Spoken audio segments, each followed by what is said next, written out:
Hello student, जी 23 की online class में आपका स्वागत है।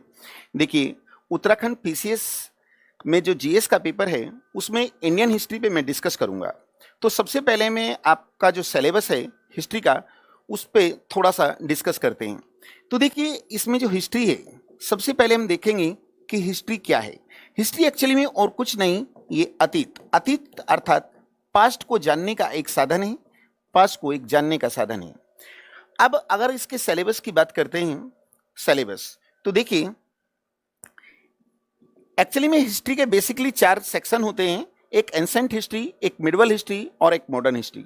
एक वर्ल्ड हिस्ट्री भी होता है, लेकिन वर्ल्ड हिस्ट्री जीएस में नहीं आता है। तो यहां पर एक होगा एंसेंट हिस्ट्री यानी प्राचीन इतिहास।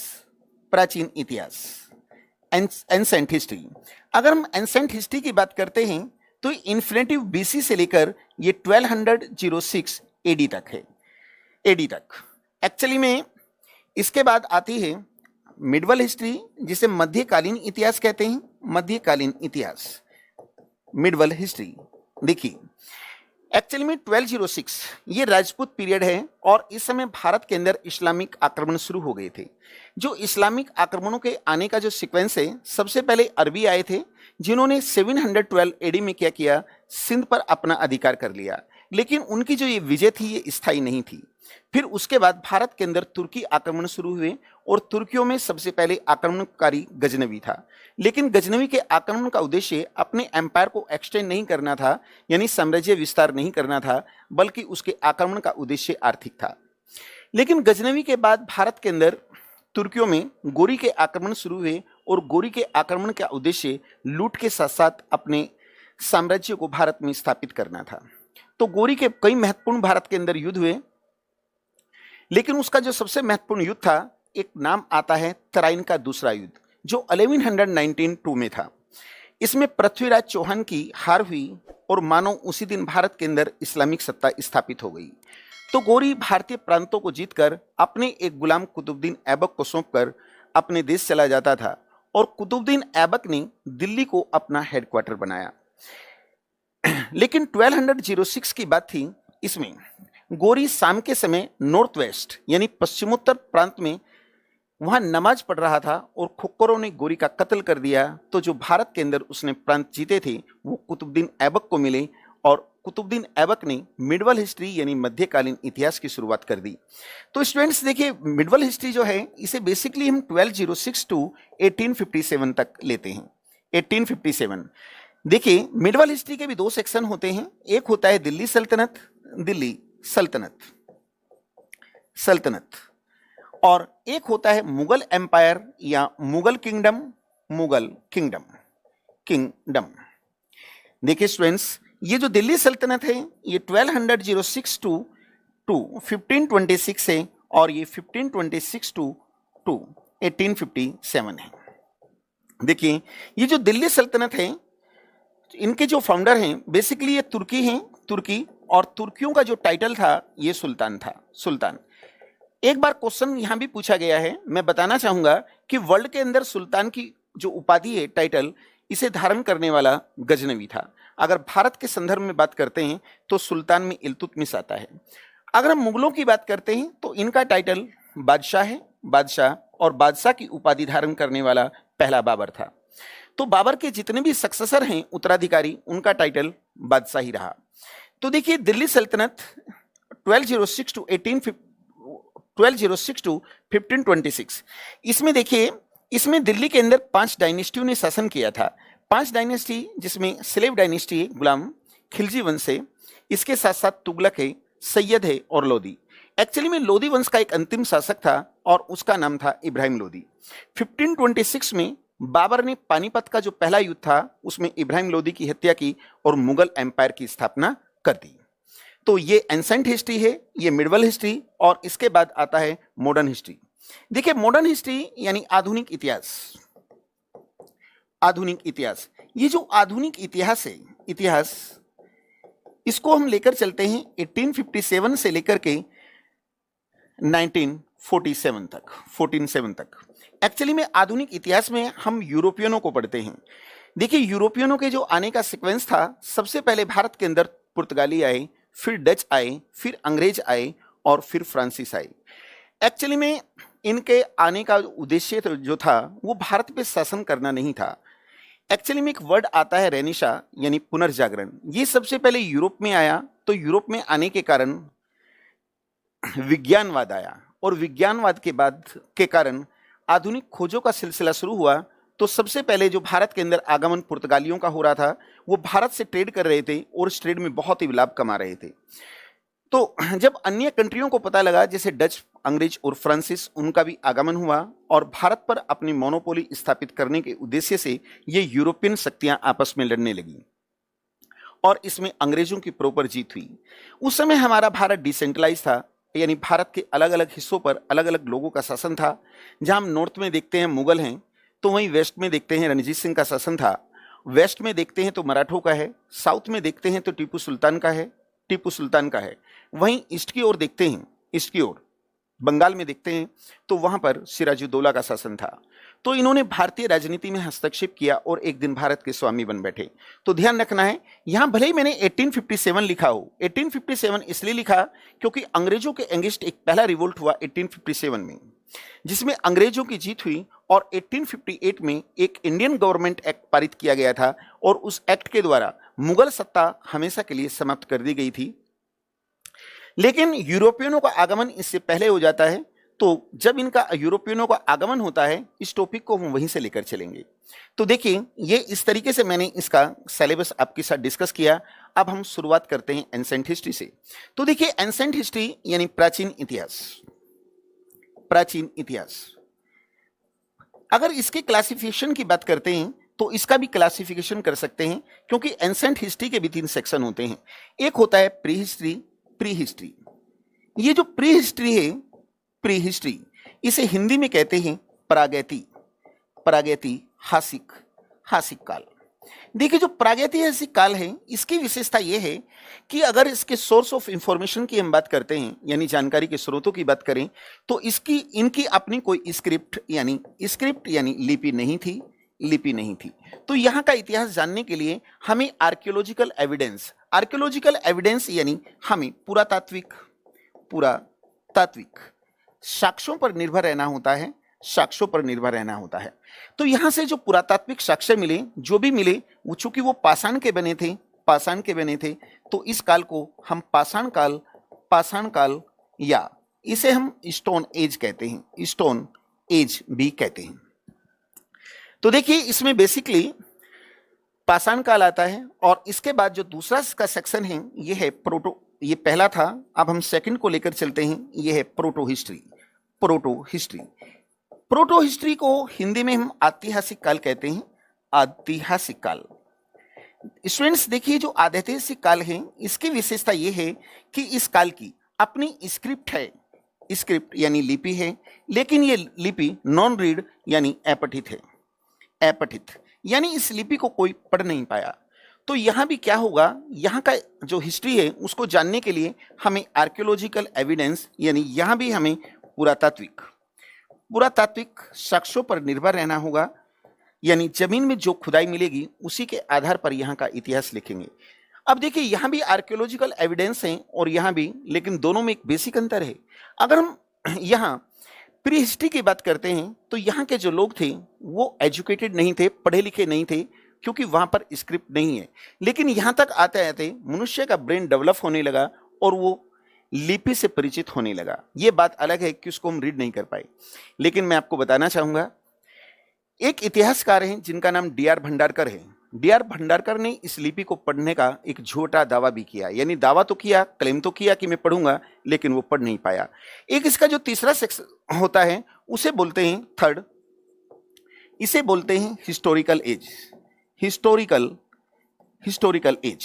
हिस्टोरिकल एज यानी ऐतिहासिक काल। इसे हिंदी में कहेंगे ऐतिहासिक काल। देखिए, ऐतिहासिक काल की विशेषता यह है कि इसकी अपनी स्क्रिप्ट लिपि है और इसे रीड कर लिया गया यानी पढ़ लिया गया। देखिए, इसकी शुरुआत जो होती है एक्चुअली में 326 बीसी में क्या हुआ, ये जो अलेक्जेंडर है यानी सिकंदर, इस सिकंदर का भारत पर आक्रमण हुआ था, भारत पर आक्रमण हुआ, आक्रमण। तो सिकंदर के साथ कुछ इतिहासकार आए थे जिनमें एक नाम आता है नियार्कस, नियार्कस, और एक नाम अरिस्टोबुलस भी आता है, अरिस्टोबुलस, अरिस्टोबुलस। चूंकि ये जब भारत आए तो भारत में इन्होंने जो भी देखा, जो स्टडी किया, तो उसका पूर्ण लिख कर लेकर गए। तो तभी से लेकर भारत के अंदर इतिहास में लिखित एविडेंस मिलते हैं और प्रॉपर डेट वाइज इतिहास मिलता है। तो अब ये थोड़ा सा मैंने आपको इंट्रोड्यूस किया है। अब देखिए इतिहास में जो क्वेश्चन बेसिकली पूछे जाते हैं, जनरली पहले हम देखते थे कि स्टेट पीसीएस के अंदर फैक्चुअल क्वेश्चन पूछे जाते थे, उत्तराखंड के अंदर अब भी पूछे जाते हैं, लेकिन कॉन्सेप्चुअल क्वेश्चन भी पूछे जाते हैं। तो हमारे सामने एक समस्या ये होती है कि एक तो इतिहास में डेट याद नहीं होती। कुछ लोग कहते हैं कि कितने युद्ध होते हैं आदि आदि, तो ये बहुत बड़ी बात नहीं है। हिस्ट्री को याद करने का सब एक अच्छा तरीका यह है कि आपको बीच में एक भी क्लास मिस नहीं करनी है। जैसे मैथ में देखते हैं कि शुरू में प्रॉफिट लॉस से भी शुरू कर सकते हैं, परसेंटेज से भी शुरू कर सकते हैं, लेकिन हिस्ट्री में ऐसा नहीं होता। हिस्ट्री में क्या है, एक चैन की तरह जुड़ी है। आज की क्लास का संपर्क दूसरी क्लास से है, तो अगर इसे प्रॉपर पढ़ते हैं और जितना डीपली पढ़ते हैं इतना ज़्यादा बेटर होता है, क्योंकि जितना हम डीप जाएंगे हमारे कॉन्सेप्ट इतना ही क्लियर होंगे, और कॉन्सेप्ट क्लियर होते हैं तो हमारे याद करने की क्षमता बढ़ जाती है। तो स्टूडेंट्स अब एंसेंट हिस्ट्री से शुरू करते हैं, और एंसेंट हिस्ट्री में जो पहला टॉपिक है स्टोन एज। देखिए स्टोन एज, चूंकि इसमें आज में जितने स्टूडेंट्स इस लेक्चर को देख रहे होंगे उसमें कुछ फ्रेशर स्टूडेंट्स भी होंगे, तो स्टोन एज में उन्हें थोड़ी सी प्रॉब्लम आती है। तो मैं पहले से ही लगभग नियर अबाउट मेरा 22 ईयर का एक्सपीरियंस है, तो उसमें जितनी भी मैं क्लास लेता हूं तो मैं इंडस वैली सिविलाइजेशन से शुरू करता हूं, और जब वैदिक पीरियड आपका कंप्लीट हो जाएगा, वैदिक पीरियड, उसके बाद मैं स्टोन एज कराऊंगा आप लोगों को। तो आज हमारा पहला टॉपिक होगा इंडस वैली सिविलाइजेशन यानी सिंधु सभ्यता। चूंकि सिंधु सभ्यता भी अपने आप में एक बड़ा टॉपिक है, तो देखिए जितने भी टॉपिक हैं आजकल हम देखते हैं कि क्वेश्चन जो हैं वो कल्चर से ज़्यादा पूछता है। तो हर टॉपिक को आपको पढ़ना है, वहाँ की सोसाइटी कैसी थी, समाज कैसा था, उनकी सोर्स ऑफ इनकम यानी इकोनॉमी कैसी थी, उनका एडमिनिस्ट्रेशन कैसा था, और उनका रिलीजन कैसा था। यहाँ से जनरली क्वेश्चन पूछे जाते हैं, तो इस चीज़ पे विशेष फोकस आप लोगों को रखना है। तो सबसे पहले हम लेकर चलते हैं हड़प्पा सभ्यता। हड़प्पा सभ्यता, देखिए स्टूडेंट्स अब इसके हम नॉमिनेशन की बात करते हैं। नॉमिनेशन, नॉमिनेशन, नॉमिनेशन इसे हिंदी में कहते हैं नामकरण, नामकरण। तो स्टूडेंट्स इसके कई नाम आते हैं, जैसे इसका एक नाम आता है हड़प्पा सभ्यता।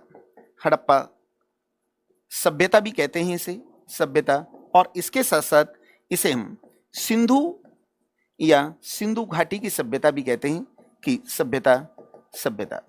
और इसका एक नाम है ब्राउन सिविलाइजेशन यानी कांस्य युगीन सभ्यता, कांस्य युगीन सभ्यता।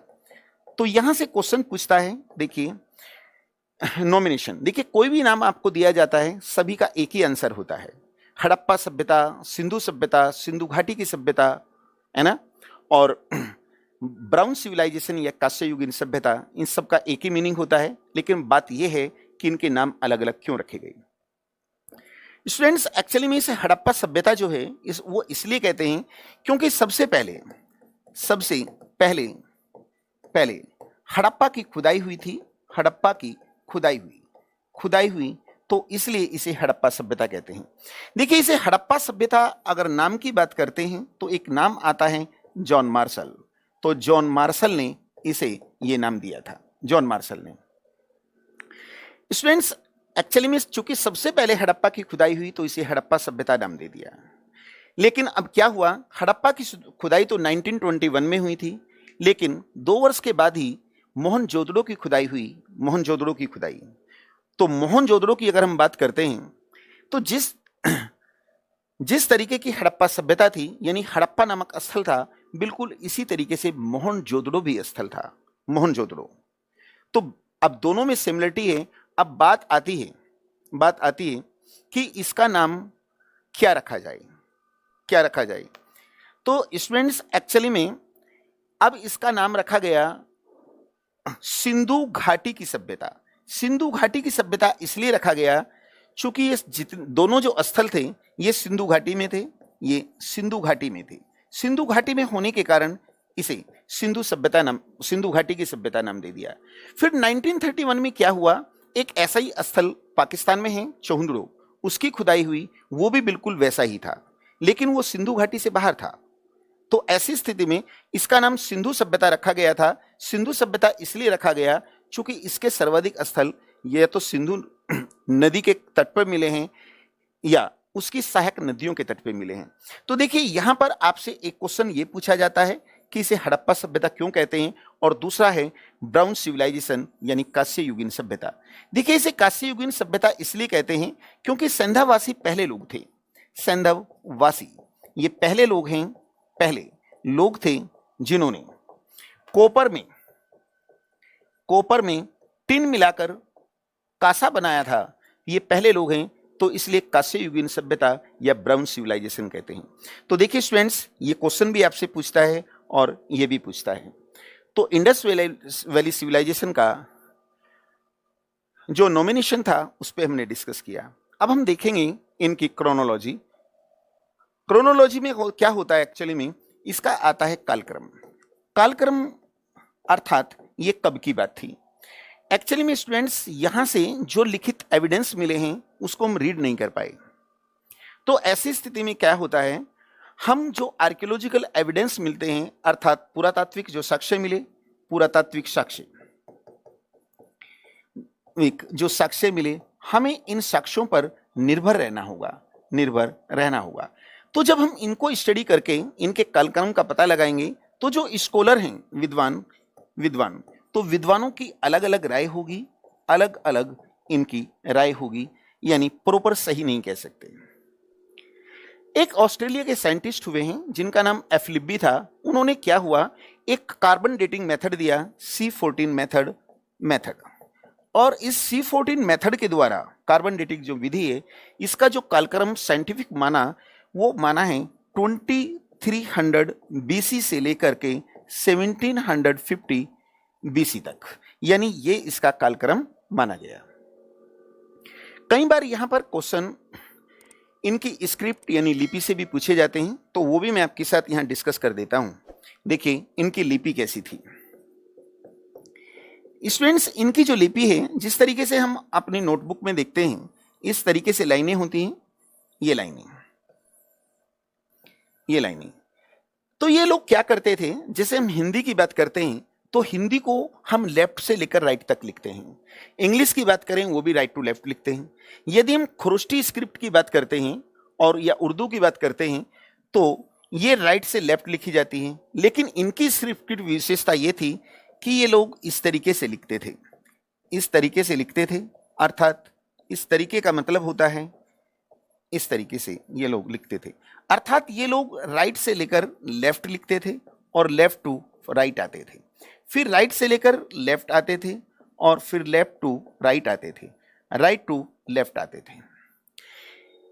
देखिए ये एक ऐसी लिपि है जो वर्ल्ड में कहीं नहीं मिली, यानी इस लिपि की सिमिलरिटी जो है वर्ल्ड की किसी भी लिपि में नहीं है, इसलिए अपठित भी रही। इनके पैरेलल एक सिविलाइजेशन चलती है जिसका नाम मेसोपोटामिया सभ्यता है, लेकिन उनकी जो लिपि थी उसको रीड कर लिया गया और उनकी लिपि कीलाक्षर थी। तो देखिए जिनकी जो लिपि है, लिपि इस लिपि को हम बुस्ट्रोफेदन कहते हैं, बुस्ट्रोफेदन इस लिपि का नाम है। इस लिपि में जो वर्ड हैं अक्षर एक्चुअली में ये चित्रनुमा थे और चित्रनुमा होने के कारण इसे हम चित्राक्षर भी कहते हैं, चित्राक्षर स्टूडेंट्स। चित्र बना है पिक्चर से, तो चित्राक्षर को हम पिक्चर के स्थान पे क्या कहते हैं, इसे हम पिक्टोग्राफ भी कहते हैं। अच्छा देखिए अब हम लेकर चलेंगे इनका ज्योग्राफिकल एक्सटेंशन यानी भौगोलिक विस्तार। देखिए स्टूडेंट्स, इंडियन हिस्ट्री में जितने भी टॉपिक आप देखेंगे उसमें एक आपको ध्यान रखना है कि हर टॉपिक को आप एक मैप के माध्यम से तैयार करेंगे। तो कौन सी जगह किस जगह है उस लोकेशन को देखेंगे तो उससे कई बार मददगार साबित होती है। तो इनका ज्योग्राफिकल एक्सटेंशन यानी भौगोलिक विस्तार। देखिए, भौगोलिक विस्तार का मतलब होता है भौगोलिक विस्तार। विस्तार इसका मतलब होता है कि इंडस वैली सिविलाइजेशन ये कहां तक फैली थी। अगर हम एट प्रेजेंट इंडिया की बात करते हैं, देखिए इनके ज्योग्राफिकल एक्सटेंशन, अगर एट प्रेजेंट बात करें तो नॉर्थ में कश्मीर है, साउथ में हम देखते हैं तो तमिलनाडु है, प्रॉपर केरल नहीं है। इधर की बात करते हैं तो गुजरात है, और इधर हम अरुणाचल प्रदेश को देखते हैं, तो इसमें हम आउटर शो करते हैं।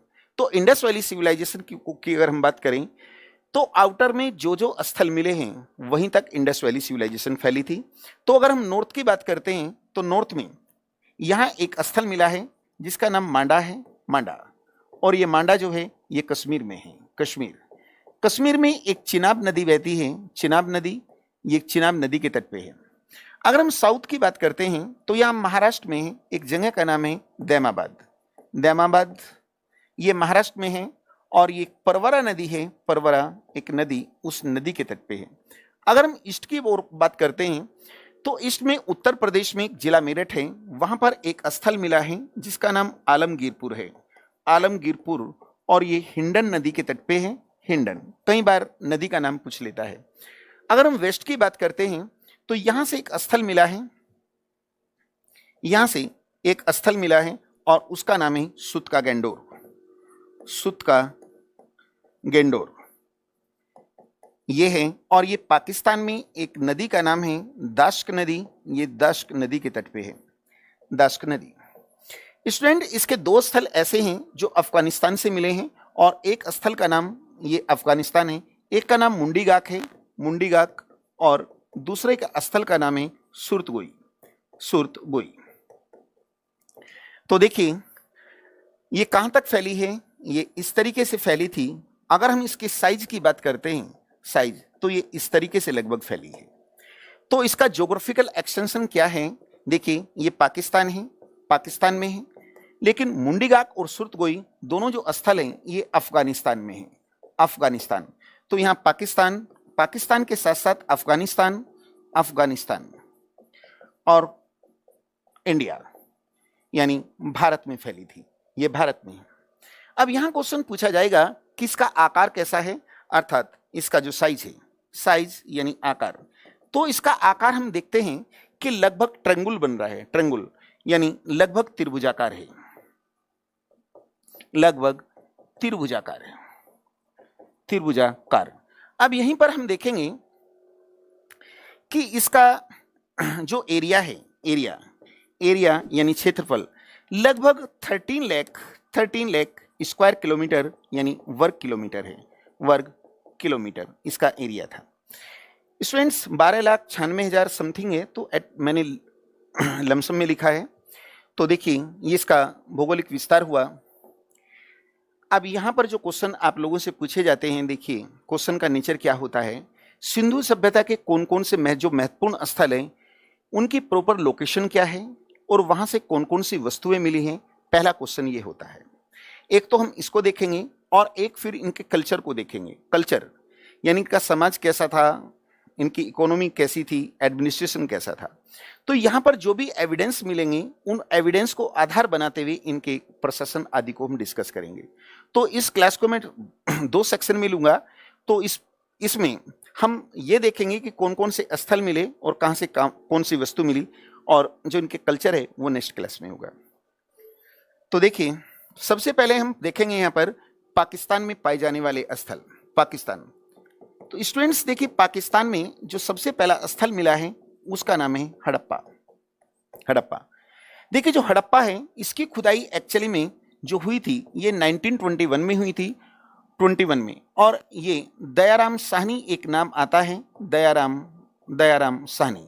ये दयाराम साहनी ने इसकी खुदाई कराई थी। अब इसकी प्रॉपर लोकेशन की बात करते हैं तो पाकिस्तान में जो रावी नदी है, रावी नदी के तट पे है ये, और पाकिस्तान में एक मांटगोमरी डिस्ट्रिक्ट है, मांटगोमरी डिस्ट्रिक्ट, ये मांटगोमरी डिस्ट्रिक्ट में है। एक्चुअली में अभी देखता हूं, मैं थोड़ा से आपको अनुभव अपने शेयर कर देता हूं। लगभग 22-23 साल से जितने भी एग्जाम हो रहे हैं हर पेपर को मैं भी देखता हूं, तो पिछले साल जो लेक्चरर हिस्ट्री का पेपर हुआ था उसमें यहाँ लोकेशन पूछी थी कि मोहनजोदड़ो की जो लोकेशन है पाकिस्तान के किस शहर में है, किस नदी के तट पे है। तो नदी रावी है लेकिन लोकेशन मोंटगोमरी डिस्ट्रिक्ट है, तो आपको ये याद रखना है। ये जो हड़प्पा है, अब देखते हैं यहाँ से प्रॉपर क्या मिल रहा है। हड़प्पा देखिए स्टूडेंट्स, यहाँ से एक स्त्री के गर्भ से निकलता हुआ एक प्लांट यानी पौधा दिखाया गया है। पौधा, ये जो पौधा दिखाया गया, तो यहाँ क्वेश्चन आपसे पूछता है कि ये जो प्लांट निकल रहा है, एक्चुअली में वहां सील होती थी, मोहर, तो उस मोहर के नीचे एक डायग्राम बना होता था, उसमें दिखाया गया। तो इस स्त्री को हमने उर्वरता की देवी माना है, उर्वरता की देवी माना, यानी उर्वरता फर्टिलिटी। एक्चुअली में जो इस चीज को इंडिकेट करता है कि ये लोग खेती करते हैं, अच्छी फसलें हों तो उसकी पूजा के रूप में इंडिकेट किया गया है। अब दूसरी चीज इससे ये भी मिलती है, चूंकि स्त्री को यहाँ सम्मान दिया जा रहा है, तो यहाँ की जो सोसाइटी है वो फीमेल डोमिनेट सोसाइटी है, स्त्रियों का सम्मान होता है। और भारतीय इतिहास में ध्यान रखना है, मात्र एक इंडस वैली सिविलाइजेशन एक ऐसा है जहां फीमेल डोमिनेट सोसाइटी है और कहीं नहीं मिली। यहां से स्टूडेंट्स इसके साथ साथ एक ग्रेनरी का मतलब होता है एक अन्नागार मिला। जैसे हमारा देखते हैं ना वेयर हाउस होते हैं, इसी तरीके से एक अन्नागार है। और इसके साथ साथ यहां से एक R37 नाम की एक सिमेंट्री या कब्रिस्तान मिला है, कब्रिस्तान मिला। तो ये था हड़प्पा। तो इस तरीके के क्वेश्चन आप लोगों से पूछे जाते हैं कि R37 नाम का कब्रिस्तान किस साइट से, किस स्थल से मिला है। अब हम लेकर चलते हैं मोहनजोदड़ो को। मोहनजोदड़ो देखिए, जो मोहनजोदड़ो है, मोहनजोदड़ो ये भी पाकिस्तान में है। और पाकिस्तान में जो सिंधु नदी है, ये सिंधु नदी के तट पे है, 1922-23 में इसकी जो खुदाई हुई थी, एक नाम आता है R.D. बनर्जी। इसका पूरा नाम है राखलदास बनर्जी ने कराई थी। देखिए, सिंधु नदी के तट पे है और यहां पर एक लरकाना जिला है, काना जिला डिस्ट्रिक्ट, ये लरकाना जिले में है। अब यहां से कौन कौन से कंटेंट्स बन सकते हैं, देखिए नंबर 1 तो यह है कि जो मोहनजोदड़ो है इसे हम सिंधी भाषा में जो सिंधी लैंग्वेज है, सिंधी भाषा में इसे मुर्दे या मृतकों का टीला कहते हैं, टीला। एक्चुअली में जब इसकी खुदाई हुई तो यहां से बहुत से नरकंकाल जिनके शरीर पर तेज धारदार हथियारों के निशान थे और वो तितर बितर स्थिति में पड़े थे। यही कारण है कि गार्डन चाइल्ड और मार्टिमर व्हीलर कहते हैं कि आर्यों ने आक्रमण किया था, इसलिए सिंधु सभ्यता का पतन हुआ। अब ये आर्य कौन थे, नेक्स्ट टॉपिक में वैदिक काल में मैं डिस्कस करूंगा। देखिए स्टूडेंट्स, यहां से एक पशुपति शिव की मूर्ति मिली है, शिव की मूर्ति मिली। और ये क्वेश्चन आप लोगों से बार बार पूछा जाता है, बार। एक्चुअली में यूपीएससी के मेरे जितने भी मेंस रहे, वो मेरा प्री और मेंस में दोनों में इंडियन हिस्ट्री सब्जेक्ट होता था। वैसे तो मेंस में पब्लिक एडमिनिस्ट्रेशन भी होता था, तो वहां भी ये क्वेश्चन पूछा जाता है। तो यहाँ ये जो पशुपति शिव है इसको मैं इंडिकेट कर देता हूं। ये जो पशुपति शिव है इसकी विशेषता ये है कि इसके सिर से 3 सींग निकले हैं, हॉर्न निकले हैं इसके। देखिए, आर्टिस्ट तो मैं बहुत बड़ा नहीं हूं, ऐसे ही एक इंडिकेट कर देता हूं। इसके नीचे 2 हिरण बैठे हैं, 2 हिरण हैं। और यहां क्वेश्चन पूछता है कि इसके दोनों ओर 4 पशु बैठे हैं, यानी इसके किस डायरेक्शन में कौन कौन से पशु हैं। तो यहां क्वेश्चन पूछता है कि भैंसा है, गैंडा है, बैल है, आदि आदि। तो देखिए, इनका जो प्रिय पशु है वो एक सरंगी बैल है। एक सरंगी बैल यानी जिसके सिर से 1 सींग निकला था। और पूजनीय पशु कुबड़ वाला बैल है, लेकिन यहां पर बैल नहीं है और वो विकल्प में बैल देता है अक्सर, तो स्टूडेंट्स वहां कंफ्यूज हो जाते हैं। तो इसके राइट की बात करते हैं तो यहां पर हाथी है, एलिफेंट एंड लॉयन यानी बाघ। और दूसरी तरफ बात करते हैं तो यहां गैंडा और दूसरा भैंसा है, भैंसा। इसके साथ साथ मोहनजोदड़ो से एक हमें स्नानागार भी मिला है, चूंकि यहाँ स्नानागार मिला है तो इतिहासकारों का मानना है चूंकि यहाँ पुरोहितों की बस्ती भी मिली है, तो जैसे हिंदू रिलीजन में क्या करते हैं, धार्मिक पर्वों पर स्नान करते हैं, तो संभवतः यही माना गया है कि धार्मिक पर्वों पर स्नान किया जाता होगा। अब हम नेक्स्ट लेकर चलते हैं चौहुंदड़ो। चौहुंदड़ो, देखिए स्टूडेंट्स, ये चौहुंदड़ो जो है इसकी खुदाई 1931 में एक नाम आता है एनजी मजुमदार, इसने कराई। ये पाकिस्तान में है, ये भी पाकिस्तान में है, और पाकिस्तान में ये भी सिंधु नदी के तट पर है, सिंधु नदी के तट पर है। तो यहाँ से यहाँ की विशेषता ये है कि नंबर 1, देखिए बच्चों, यहाँ से हमें जो सौंदर्य प्रसाधन होता है, प्रसाधन की वस्तुएं मिली हैं। प्रसाधन जैसे यहाँ से काजल मिला, यहाँ से लिपस्टिक, क्रीम, पाउडर आदि मिले। यानी कहा जा सकता है ये पाकिस्तान, ये एक तरीके से इंडस्ट्रियल एरिया था, और वर्तमान में भी पाकिस्तान का एक इंडस्ट्रियल एरिया है ये सब कुछ मिला। इसके साथ साथ यहाँ के जो मकान थे, मकान इनकी जो ईंटें होती थी, ईंटें ये वर्गाकार थी, वर्गाकार आकार में बनी, कर्व, जैसे इस तरीके से यहाँ की ईंटें थी। और यहाँ की एक नेक्स्ट विशेषता ये है कि यहाँ पर एक ईंट पर बिल्ली का पीछा करते हुए कुत्ते के पैरों के निशान भी मिले हैं, कुत्ते के पैरों के निशान मिले हैं, निशान। तो स्टूडेंट्स, ये पाकिस्तान के कौन कौन से स्थल थे ये मैंने आपके साथ डिस्कस किया। अब मैं यहाँ पर लेकर चलूंगा कि भारत में कौन कौन से स्थल है महत्वपूर्ण, और वहां से कौन कौन सी वस्तुएं मिली हैं। अब हम लेकर चलेंगे भारत को, भारत के जो स्थल हैं। तो सबसे पहले लेकर चलूंगा गुजरात को। गुजरात, पहला क्वेश्चन आपसे यही पूछा जाएगा कि सिंधु सभ्यता के भारत में सर्वाधिक जो स्थल मिले हैं, सर्वाधिक स्थल, सर्वाधिक, देखिए सर्वाधिक जो स्थल मिले, स्थल ये गुजरात से मिले हैं, गुजरात से मिले हैं। तो गुजरात के जो महत्वपूर्ण स्थल हैं, सबसे पहले मैं लेकर चलूंगा लोथल को। लोथल, देखिए ये जो हमारा हिस्ट्री है, इंडिया, ये एक पेनिनसुला है, यानी एक प्रायद्वीप है। प्रायद्वीप का मतलब इसके 3 ओर पानी है। तो समुद्र की शुरुआत गुजरात से होती है। तो स्टूडेंट्स, आपने मैप में देखेंगे आप गुजरात को, तो गुजरात ऐसे शुरुआत होती है। गुजरात का जो ये ऊपर वाला हिस्सा है, ऊपर वाला हिस्सा, यहां से एक स्थल मिला। चलो पहले मैं नीचे वाला ले लेता हूं। नीचे जो ये देख रहे हैं, इसे हम कहते हैं खंबात की खाड़ी, खंबात की खाड़ी। इसे हम काठियावाड़ प्रांत भी कहते हैं और कैम्बे की खाड़ी भी कहते हैं। यहां से एक स्थल मिला जिसका नाम है लोथल। इस लोथल को हम मिनी हड़प्पा या लघु हड़प्पा भी कहते हैं, इसे लघु हड़प्पा भी कहते हैं।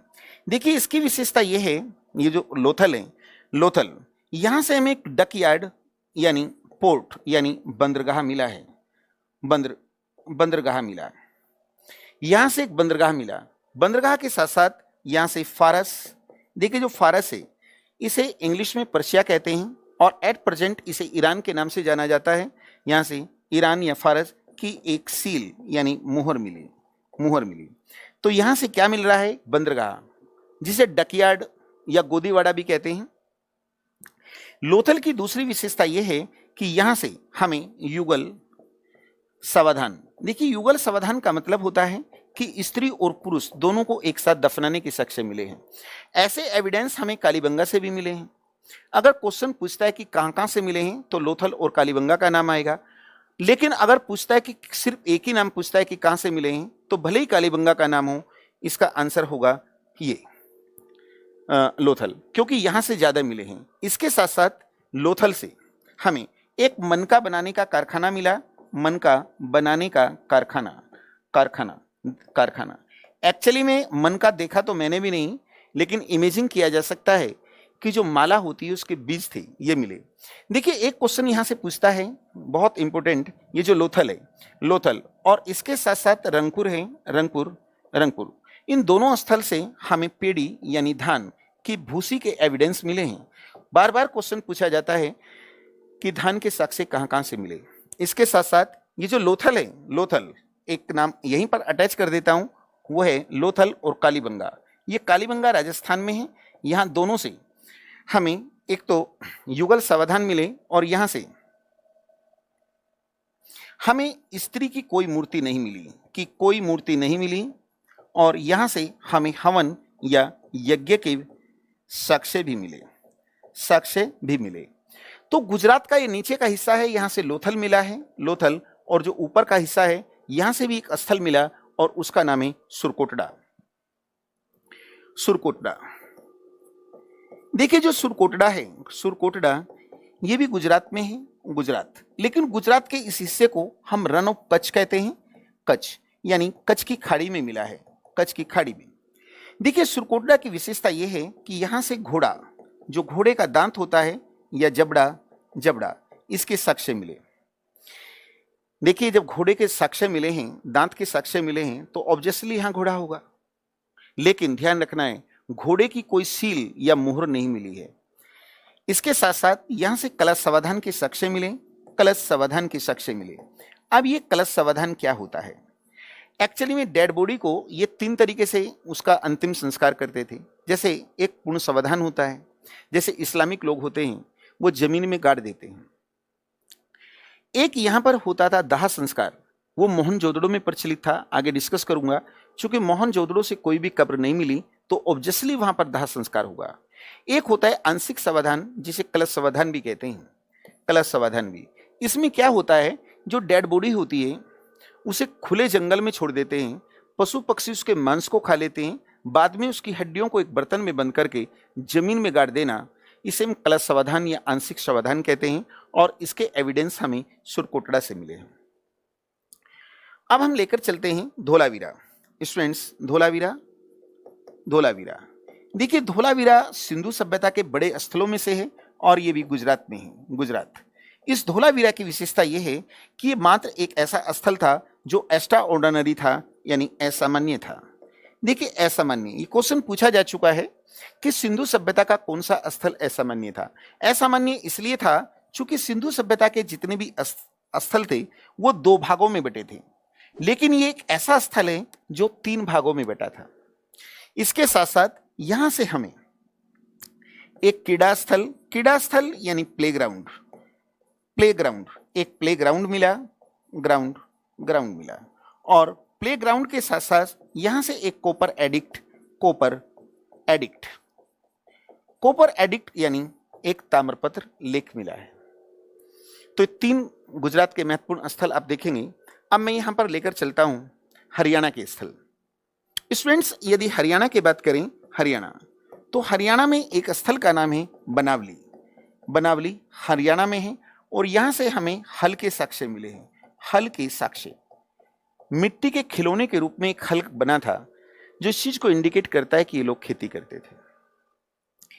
अब लेकर चलते हैं यहीं पर कुणाल, ये भी हरियाणा में है, और यहां से हमें सिल्वर यानी चांदी के 2 मुकुट मिले, चांदी के 2 मुकुट मिले। अब हम पंजाब को लेकर चलते हैं। पंजाब में भी एक महत्वपूर्ण स्थल मिला है जिसका नाम रोपड़ है, और रोपड़ को हम रूपनगर भी कहते हैं।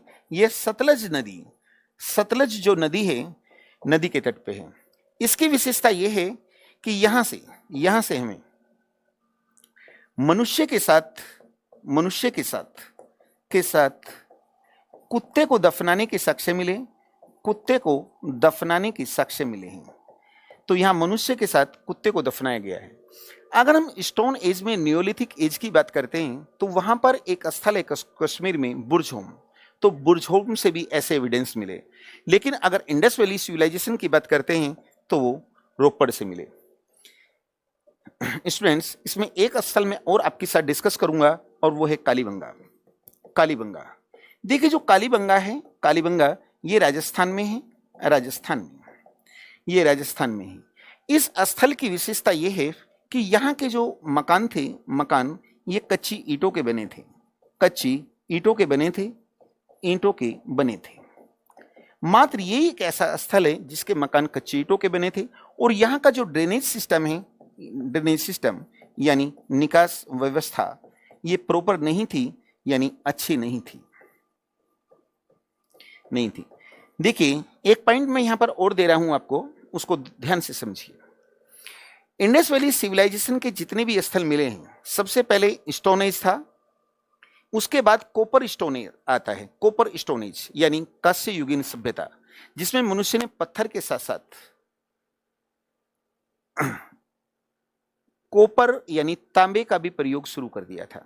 तो वहां भी कुछ स्थलों के नाम आए हैं संस्कृतियों के।